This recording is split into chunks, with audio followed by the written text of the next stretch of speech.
So many horrible things have been done in the name of fear. Millions of people throughout time and throughout the world have been murdered because of fear. Why were African Americans treated like second-class citizens in this country for so many years? Why are new immigrants to this nation constantly trodden upon by previous generations of immigrants? Why did Hitler kill 6 million Jews? All this is done in the name of something that seems meet and right and proper at the time, but the real motivation is fear. People are afraid that they're going to lose their jobs, or people are afraid that one group of people will become large enough to press their will upon the rest of us, or people are afraid that their way of life might be disrupted. Why did Cain kill Abel? I imagine he probably had a logical reason all worked out in his head, but it sounded a lot better in his head than when it came time to say it. And so Cain just opted for, what? Am I my brother's keeper? The reason Cain killed Abel was fear. He feared that God was going to favor Abel over him. You see, there's always that little toddler that lives in the back of our brain. Our sinful human nature is that little toddler that's always afraid that someone is going to get a bigger slice than we do. And we all think that we've outgrown him. We like to think we've outgrown him. But it only takes a little bit of fear. A little bit of fear that we might be missing out and someone else might be getting the upper hand, and suddenly that toddler is right there and ready to take control. Why was the Pharisee so disdainful of other people? God, I thank you that I am not like other men, executioners and unjust, adulterers, and even this nasty tax collector. I fast twice a week. I give tithes of all that I get. If you have to brag about it, you probably don't believe it. He was afraid. He knew how sinful he was, just like all of us. We know how sinful we are. We may not like anyone else to know. We might like to try to hide it as much as we can, but we know. And he was afraid. He was afraid that he had not yet done enough to pay for all that sin. He was afraid that the people around him might see him for the sinner that he was, and actually not any better than that tax collector, which he wasn't. God warned Cain. He told him that sin was crouching at the door. When fear begins to drive us, it's like having a tiger crouched and ready to pounce. We might pretend, we might like to put on a good show, but God knows what we're thinking. He knew that Cain was afraid that Abel was getting preferential treatment. He knew that Cain was allowing that fear to drive him. And fear can do incredibly destructive things.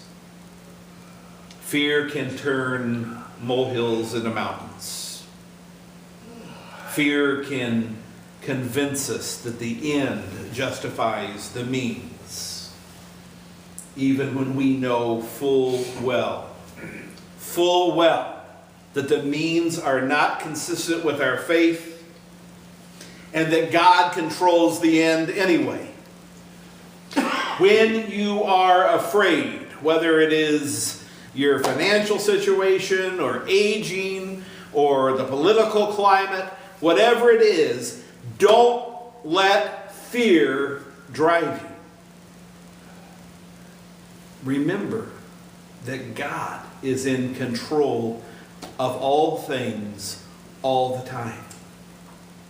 King David wrote the psalm that is our introit for today. And we think he wrote it, we're pretty sure he wrote it, while King Saul, the king just previous to David, was trying to kill him. And David had gone to the land of the Philistines to hide out in one of their major cities called Gath. So remember that the Philistines are not particularly enamored of David ever since that whole Goliath incident, right? So he's hiding from a king who's trying to kill him in a land of people who want to kill him. I'm thinking if anyone had cause for concern, it might be David.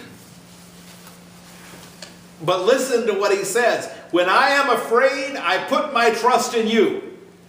In God, whose word I praise. In the Lord, whose word I praise. In God I trust, I shall not be afraid. What can man do to me? I must perform my vows to you, O God. I will render thank offerings to you. For you have delivered my soul from death, yes, my feet from falling, that I may walk before God in the light of life. Fear causes us to do stupid and faithless things. Fear of what might happen causes us to harm others trying to protect ourselves. Sometimes fear paralyzes us so that we're unable to do the work that God gives us to do. David could have given in to fear. He could have done any number of faithless things, but he had such confidence in God that even later on, when he finally came face to face with King Saul, who had been trying to kill him, and he had the sword at Saul's throat, he didn't kill him.